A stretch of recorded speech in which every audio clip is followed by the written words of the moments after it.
आपने कभी सोचा था कि एक दिन ऐसा आएगा जब सोना भी ईएमआई पर मिलेगा? क्या आपके घर में भी कोई आपसे कह रहा है अभी खरीद लो, कल और महंगा हो जाएगा? और क्या आपके मन में ये डर बैठ गया है कि घर में शादी के लिए बजट तो बनाया था, लेकिन सोना अब आधा रह जाएगा? आप और हम सब जानते हैं कि सोना चांदी भारतीय परिवारों के लिए सिर्फ इन्वेस्टमेंट नहीं, एक इमोशन है।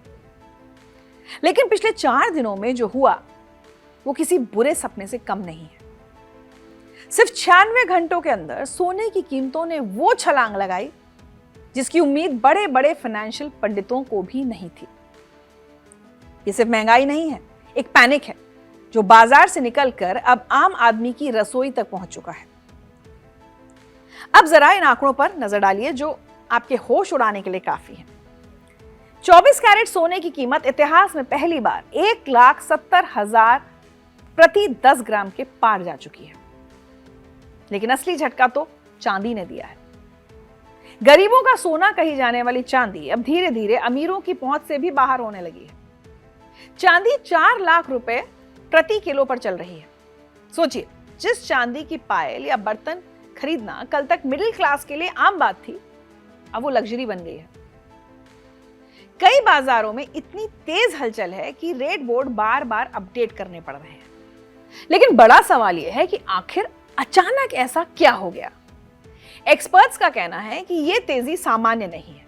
इसके पीछे ग्लोबल फियर फैक्टर यानी डर का माहौल है।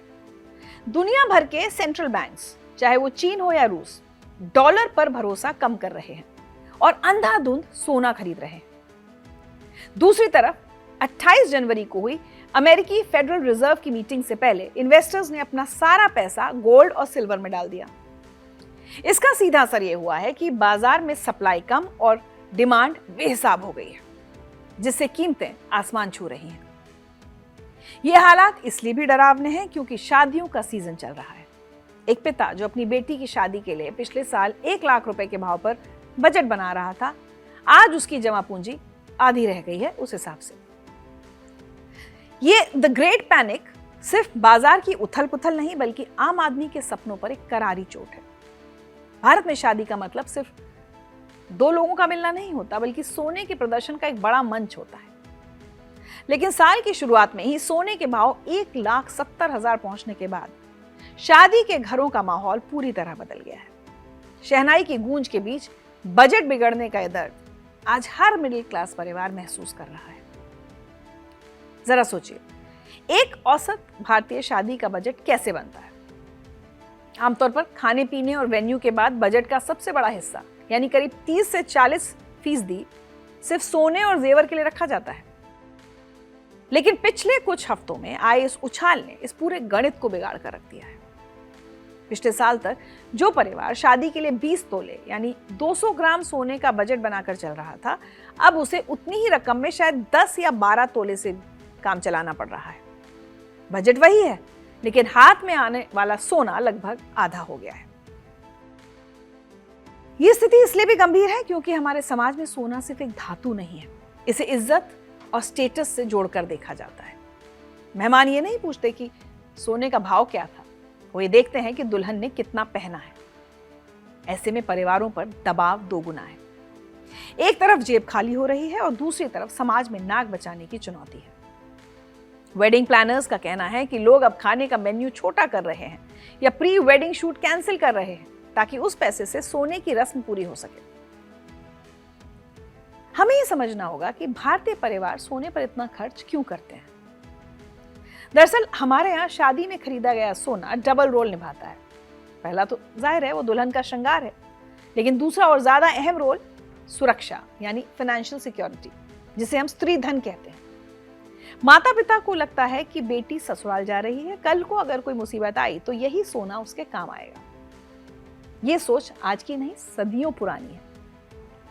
लेकिन अब जब कीमतें आसमान छू रही हैं, तो ये सुरक्षा कवच खरीदना मुश्किल हो गया है। कई लोग अब भारी गहनों की जगह हल्के डिजाइन या फिर सिर्फ शगुन के तौर पर सिक्के खरीद रहे हैं। विडंबना देखिए, जिस एसेट को बुरे वक्त का साथी माना जाता था, आज उसे खरीदने के लिए ही लोगों का बुरा वक्त शुरू हो गया है। लोग अब ये सोचने पर मजबूर हैं कि क्या सुरक्षा के लिए इतना महंगा दांव लगाना समझदारी है या फिर निवेश के दूसरे रास्ते खोजने का वक्त आ गया है। इस महंगाई की सबसे करारी चोट मेट्रो सिटीज में नहीं बल्कि हमारे टियर 2 और टियर 3 शहरों में पड़ी है। दिल्ली, मुंबई या बैंगलोर में तो फिर भी लोग प्लैटिनम, डायमंड या आर्टिफिशियल ज्वेलरी पहनकर काम चला लेते हैं। वहां ट्रेंड्स बदल रहे हैं। लेकिन छोटे शहरों जैसे लखनऊ, इंदौर, पटना, भोपाल, जयपुर में आज भी दिखावा और वजन मायने रखता है। वहां आज भी अगर दुल्हन भारी सोने से लदी ना हो तो बातें बनती हैं। हालांकि मेरा ऐसा मानना है कि समाज को इन सब बातों से अब ऊपर उठना चाहिए। इन शहरों में सोना खरीदना एक विकल्प नहीं बल्कि एक मजबूरी और परंपरा है। यहाँ के सामाजिक ताने बाने में सोने का लेन देन रिश्तों की मजबूती का सबूत माना जाता है। ऐसे में जब कीमत बढ़ती है तो एक छोटे शहर के पिता के लिए किसी आपदा से कम नहीं होता। ग्राउंड रिपोर्ट बताती है कि लोग अब अपनी पुरानी पुश्तैनी ज्वेलरी को तुड़वाकर नए गहने बनवा रहे हैं। नया सोना खरीदने की हिम्मत अब बहुत कम लोगों में बची है। बाजार का एक और हैरान करने वाला सच सामने आया है। पहले हम घर या गाड़ी लोन पर लेते थे, लेकिन अब शादियों के लिए सोना भी ईएमआई पर खरीदा जा रहा है। सुनारों और बैंकों ने मिलकर कई ऐसी स्कीम शुरू कर दी हैं जहां आप अभी सोना ले जाइए और अगले 12 से 24 महीनों तक पैसे चुकाते रहिए। सुनने में आसान लगता है, लेकिन जरा गहराई से सोचिए। एक तो सोने का भाव पहले ही रिकॉर्ड हाई पर है, ऊपर से ब्याज भी देना पड़ेगा। ये एक तरह का कर्ज का जाल है। एक मिडिल क्लास परिवार शादी की चकाचौंध में ऐसे कदम तो उठा लेता है, लेकिन शादी खत्म होने के बाद सालों तक उसे किस्तें चुकानी पड़ेंगी। ये ट्रेंड बताता है कि लोगों के पास नकद पैसों की कितनी कमी हो गई है। लोग अपनी भविष्य की कमाई को आज की रस्मों पर गिरवी रख रहे हैं, सिर्फ इसलिए ताकि समाज में उनकी साख बनी रहे। अब जब हालात इतने टाइट हैं, तो आपको एक कंज्यूमर के तौर पर स्मार्ट होना पड़ेगा। अक्सर ज्वेलरी शॉप पर लोग सिर्फ डिजाइन देखते हैं, लेकिन आपकी जेब बचाने का राज कैरेट में छुपा है। आपको समझना होगा कि हर चमकती हुई चीज 24 कैरेट नहीं होती और ना ही आपको हर चीज 24 कैरेट में चाहिए। इसको ध्यान से सुनिए ताकि अगली बार आप सुनार से सही सवाल पूछ सकें। सबसे पहले बात 24 कैरेट की। ये 99.9% शुद्ध सोना होता है। ये सबसे नरम होता है। अगर आप बिस्किट, सिक्का या बार खरीद रहे हैं सिर्फ इन्वेस्टमेंट के लिए तो 24 कैरेट ही लें। लेकिन याद रखिए, इसके गहने नहीं बन सकते क्योंकि इतना मुलायम होता है कि हाथ लगाते ही मुड़ जाएगा। तो अगर कोई कहे कि ये 24 कैरेट का हार है तो सावधान हो जाएं, वो सच नहीं बोल रहा है। इसके बाद आता है 22 कैरेट, जो भारतीय शादियों का राजा है। इसमें 91.6% सोना होता है और बाकी तांबा, जिंक या चांदी मिलाई जाती है ताकि गहने मजबूत बने। हमारे यहाँ के ज्यादातर पीले चमकदार पारंपरिक गहने इसी में बनते हैं। ये निवेश और मजबूती का एक अच्छा बैलेंस है, लेकिन भाव बढ़ने के कारण अब ये भी पहुंच से दूर होता जा रहा है।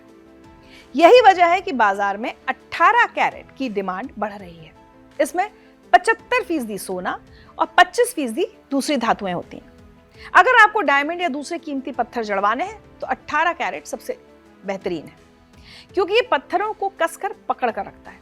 साथ ही ये 22 कैरेट से काफी सस्ता पड़ता है। तो आज की तारीख में कई स्मार्ट बायर्स 18 कैरेट को चुन रहे हैं। दिखने में वही चमक, लेकिन दाम में बड़ी राहत।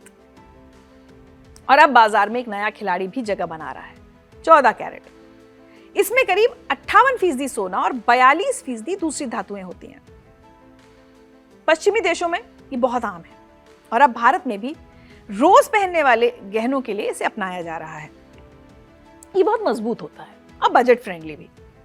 अगर आपका मकसद सिर्फ रस्म पूरी करना है तो 14 कैरेट एक अच्छा विकल्प हो सकता है। देखिए, शादियां वही हैं, रस्में वही हैं, लेकिन उन्हें निभाने का तरीका बदल रहा है। अब वक्त आ गया है कि हम सोने को सिर्फ तोले में ना तोलें, बल्कि अपनी जरूरत और बजट के हिसाब से फैसले लें। चाहे वो पुराने सोने को नया रूप देना हो या 22 की जगह 18 कैरेट अपनाना हो, बदलाव जरूरी है। लेकिन यहाँ सवाल यह है कि आखिर एकदम से दाम इतने ज्यादा क्यों बढ़ रहे हैं? पिछले 6 महीनों में सोने के दाम रॉकेट की रफ्तार से भाग रहे हैं। इसका जवाब आपकी गली या शहर में नहीं, बल्कि 7 समंदर पार अमेरिका और यूरोप के बीच चल रही एक नई तनातनी में छिपा है। सोने के भाव में लगी इस आग के पीछे ट्रंप फैक्टर और दुनिया भर में चल रहा करेंसी वॉर है। समझते हैं कि ग्लोबल वॉर रूम में ऐसा क्या पक रहा है जिसने भारतीय बाजार का स्वाद बिगाड़ दिया है। कहा जाता है कि जब अमेरिका छींकता है तो पूरी दुनिया को जुकाम हो जाता है, लेकिन इस बार जुकाम नहीं, बुखार चढ़ा है। साल की शुरुआत में ट्रंप के आदेश पर वेनेजुएला के राष्ट्रपति निकोलस मादुरो को गिरफ्तार कर लिया गया। फिर ट्रंप ने ग्रीनलैंड को खरीदने की इच्छा जाहिर की। यूरोपीय देशों ने इस पर आपत्ति जताई तो ट्रंप ने यूरोप के 8 देशों पर भारी टैरिफ लगाने की धमकी दे डाली। और अगर ऐसा हुआ तो यूरोप का सामान अमेरिका में महंगा बिकेगा। इस डर से दुनिया भर के निवेशक घबराए हुए हैं। उन्हें लग रहा है कि अगर अमेरिका और यूरोप के बीच व्यापार युद्ध शुरू हुआ तो शेयर बाजार गिरेगा और डॉलर कमजोर होगा। और बाजार का एक पुराना नियम है, जब डॉलर कमजोर होता है या दुनिया में डर बढ़ता है तब लोग अपने पैसे बचाने के लिए सिर्फ एक ही चीज की तरफ भागते हैं, और वो है सोना। यही वजह है कि सोना रिकॉर्ड तोड़ रहा है। लेकिन कहानी में तीसरा खिलाड़ी भी है जो चुपचाप अपना खेल खेल रहा है, और वो है चीन। जब पूरी दुनिया की नजरें अमेरिका पर है, चीन का सेंट्रल बैंक खामोशी से टन के हिसाब से सोना खरीद रहा है। पिछले 10 महीनों से चीन लगातार अपने खजाने में सोना भर रहा है। आखिर ऐसा क्यों? इसे कहते हैं डी डॉलराइजेशन, यानी डॉलर पर निर्भरता कम करना। चीन और रूस जैसे देश अब अमेरिका के डॉलर पर भरोसा नहीं करना चाहते। चीन को डर है कि अगर कल को अमेरिका ने उस पर और कड़े प्रतिबंध लगा दिए तो डॉलर में रखा पैसा बेकार हो जाएगा, जैसे रूस के साथ हुआ था। इसलिए वो अपनी सुरक्षा के लिए डॉलर बेचकर सोना खरीद रहा है। जब दुनिया का इतना बड़ा खरीदार बाजार में उतरता है तो सोने के दाम का ऊपर जाना तय है। अब तक हम सोने की बात कर रहे थे, लेकिन असली खेल तो चांदी में चल रहा है। 4 लाख रुपए किलो का भाव यूं ही नहीं पहुंचा, बल्कि इसके पीछे एक ऐसी कहानी है जो आपकी और मेरी रोजमर्रा की जिंदगी से जुड़ी है। इसे एक्सपर्ट्स सिल्वर स्क्वीज कह रहे हैं, यानी बाजार में चांदी है ही नहीं, लेकिन मांग इतनी ज्यादा है कि छीना झपटी मची हुई। आखिर चांदी अचानक इतनी कीमती क्यों हो गई? क्या ये सिर्फ गहने बनाने के लिए खरीदी जा रही है? तो जवाब है बिल्कुल नहीं। सबसे पहले समझिए कि स्क्वीज क्या होता है। मान लीजिए एक दुकान पर सिर्फ 10 पैकेट दूध है और खरीदने वाले 100 लोग खड़े हैं। दुकानदार दाम बढ़ाता जाएगा, फिर भी लोग खरीदेंगे। चांदी के साथ ठीक यही हो रहा है। पिछले 5 सालों से दुनिया में जितनी चांदी खदानों से निकल रही है उससे कहीं ज्यादा इस्तेमाल हो रही है। 2026 में ये कमी अपने चरम पर है, क्योंकि चीन जैसे देशों ने चांदी के एक्सपोर्ट पर रोक लगा दी है, जिसका नतीजा ये हुआ कि बाजार में फिजिकल चांदी यानी ईंट और सिक्के लगभग गायब हो गए, और अब जो बचे हैं उनके लिए मुंह मांगी कीमत दी जा रही है। चांदी की इस भूख के पीछे असली वजह है इंडस्ट्रियल रेवोल्यूशन 2.0। आज आप जिस 5G नेटवर्क का इस्तेमाल कर रहे हैं, जो सोलर पैनल छतों पर लग रहे हैं और सड़कों पर दौड़ती इलेक्ट्रिक गाड़ियां, इन सब के दिल में चांदी धड़क रही है। एक इलेक्ट्रिक कार में सामान्य कार के मुकाबले लगभग 2 गुना चांदी लगती है। और अब एक नया खिलाड़ी मैदान में है, आर्टिफिशियल इंटेलिजेंस। जी हाँ, AI को चलाने वाले बड़े बड़े सर्वर्स और डेटा सेंटर्स में चांदी का भारी इस्तेमाल होता है, क्योंकि चांदी बिजली की सबसे अच्छी सुचालक यानी गुड कंडक्टर है। रिपोर्ट्स बताती हैं कि AI इंडस्ट्री की चांदी की मांग अगले कुछ सालों में 2 गुनी होने वाली है। इसका मतलब यह हुआ कि दुनिया जितनी मॉडर्न होगी, चांदी उतनी ही महंगी होगी। यह अब सिर्फ कीमती धातु नहीं रही, बल्कि एक जरूरी इंडस्ट्रियल मेटल बन गई है। जब भी चांदी के दाम ऐसे भागते हैं तो पुराने लोगों को 1980 का साल याद आ जाता है। तब अमेरिका के 2 भाइयों हंट ब्रदर्स ने मिलकर दुनिया भर की चांदी जमा कर ली थी और कृत्रिम तरीके से दाम बढ़ा दिए थे। बाद में गुब्बारा फूटा और लोग बर्बाद हो गए। तो क्या 2026 में भी ऐसा ही कुछ हो रहा है? शायद इस बार ऐसा नहीं है। 1980 की तेजी हेरा फेरी थी, लेकिन 2026 की तेजी जरूरत पर आधारित है। तब लोग चांदी सिर्फ तिजोरी में रखने के लिए खरीद रहे थे, आज चांदी फैक्ट्रियों में खप रही है। सोलर पैनल्स और ईवी में लगी चांदी वापस नहीं आती, वो हमेशा के लिए बाजार से बाहर हो जाती है। इसलिए एक्सपर्ट्स का मानना है कि ये तेजी हवा हवाई नहीं, बल्कि ठोस जमीन पर खड़ी है। सोने चांदी के भाव सुनकर अगर आपको लग रहा है कि ये सिर्फ अमीरों की परेशानी है, तो जरा ठहरिए। ये आग सिर्फ सराफा बाजार तक सीमित नहीं है, इसकी तपिश अब आपकी जेब और किचन तक पहुंचने वाली है। जब सोने चांदी के दाम बढ़ते हैं, देश की इकोनॉमी के लिए खतरे की घंटी होती है। आइए समझाती हूँ कैसे। डॉलर, रुपया और महंगाई मिलकर आपका बजट बिगाड़ने वाले हैं।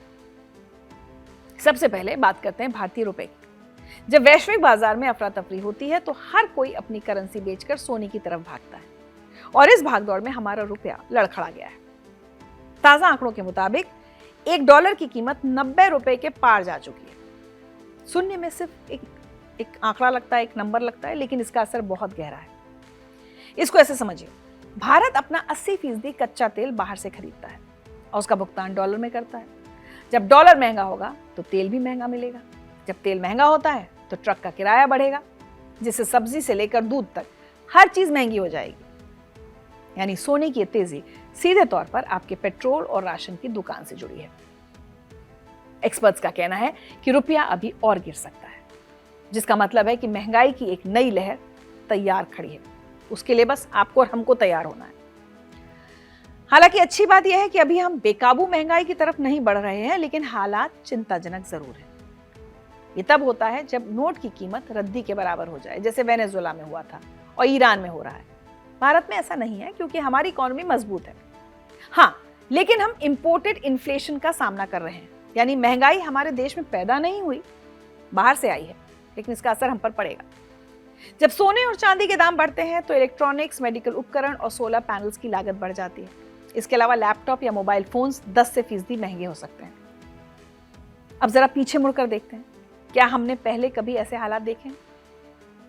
2008 की मंदी में जब दुनिया भर के बैंक डूब रहे थे, तब भी सोना ही सहारा बना था। फिर 2020 में जब कोरोना ने दुनिया को घर में बंद कर दिया, तब भी सोने ने ही रिकॉर्ड तोड़े थे। लेकिन 2026 का ये संकट अलग है। 2008 में डर बैंकिंग सिस्टम का था, 2020 में डर बीमारी का था, लेकिन 2026 में डर जियोपॉलिटिक्स और विश्वास का है। आज दुनिया को न डॉलर पर भरोसा है, न यूरो पर। ये करेंसी का संकट है। इस पूरी कहानी को समझने के बाद सबसे बड़ा सवाल यह है कि क्या अब भी मौका है या गाड़ी छूट चुकी है? क्या सोने का भाव 2 लाख रुपए का आंकड़ा छुएगा? और सबसे जरूरी बात, एक आम आदमी अब क्या करे? खरीदे, बेचे या बस तमाशा देखे? अगर आपको लग रहा है कि 1,70,000 बहुत ज्यादा है, तो डॉशे बैंक और सॉकजेन की रिपोर्ट आपके होश उड़ा सकती है। इन बड़ी वैश्विक संस्थाओं का मानना है कि पिक्चर अभी बाकी है। एक्सपर्ट्स ने भविष्यवाणी की है कि 2026 के अंत तक अंतर्राष्ट्रीय बाजार में सोना $6,000 प्रति आउंस तक जा सकता है। अगर हम इसे भारतीय रुपए में बदलें तो इसका मतलब है कि सोना 2 लाख रुपए प्रति 10 ग्राम के पार जा सकता है। और चांदी का भविष्य तो और भी चमकदार लग रहा है। जिस तरह से इंडस्ट्रियल डिमांड बढ़ रही है, कुछ एक्सपर्ट्स को लगता है कि चांदी 5 लाख रुपए प्रति किलो तक भी पहुंच सकती है। यानी आज जो महंगा लग रहा है, कल वही आपको सस्ता लग सकता है। देखिए, मैं कोई फाइनेंशियल एक्सपर्ट तो हूं नहीं जो आपको बताऊं कि अभी खरीदना चाहिए या नहीं, लेकिन एक्सपर्ट जो सलाह दे रहे हैं वो बता रही हैं। अगर आप एक लॉन्ग टर्म इन्वेस्टर हैं या अपनी बेटी की शादी के लिए सोना जमा कर रहे हैं जो 5-10 साल बाद होगी, इस पर एक्सपर्ट्स की सलाह है बाय ऑन डिप्स, यानी जब भी भाव थोड़ा गिरे खरीद लें। बाजार को टाइम करने की कोशिश ना करें क्योंकि ट्रेंड अब भी ऊपर का है। लेकिन अगर आप शॉर्ट टर्म के लिए सोच रहे हैं कि आज खरीदकर कल मुनाफा कमा लेंगे, तो सावधान हो जाएं। बाजार बहुत अस्थिर है, अभी कीमतें अपने पीक पर हैं और यहां से कभी भी एक छोटी गिरावट आ सकती है। इसलिए अपनी सारी जमा पूंजी एक साथ ना लगाएं। तो हमारी सलाह यही है कि पैनिक में आकर कोई फैसला मत लीजिए। सोना जरूर खरीदें, ये हमारी संस्कृति भी है और सुरक्षा भी, लेकिन उसे अपनी जरूरत और अपनी जेब की ताकत देखकर खरीदें, ना कि पड़ोसी की होड़ में या न्यूज़ हेडलाइंस के डर से। याद रखिए, बाजार तो ऊपर नीचे होता रहेगा, लेकिन आपके परिवार की खुशियां और आपकी मानसिक शांति का कोई भाव नहीं है, वो अनमोल है। आज के वीडियो में इतना ही, लेकिन अगर आपको लगता है कि जानकारी आपके किसी दोस्त या रिश्तेदार के काम आ सकती है जो इस वक्त उलझन में है, तो इस वीडियो को उनके साथ शेयर ज़रूर कीजिएगा, ताकि इस गोल्ड रश की भीड़ में वो कोई गलत कदम ना उठा ले। और आपको इन भावों के बारे में क्या लगता है, आपकी क्या राय है? अगर आप हमारे साथ शेयर करना चाहते हैं तो कमेंट सेक्शन में ज़रूर लिखकर भेजें।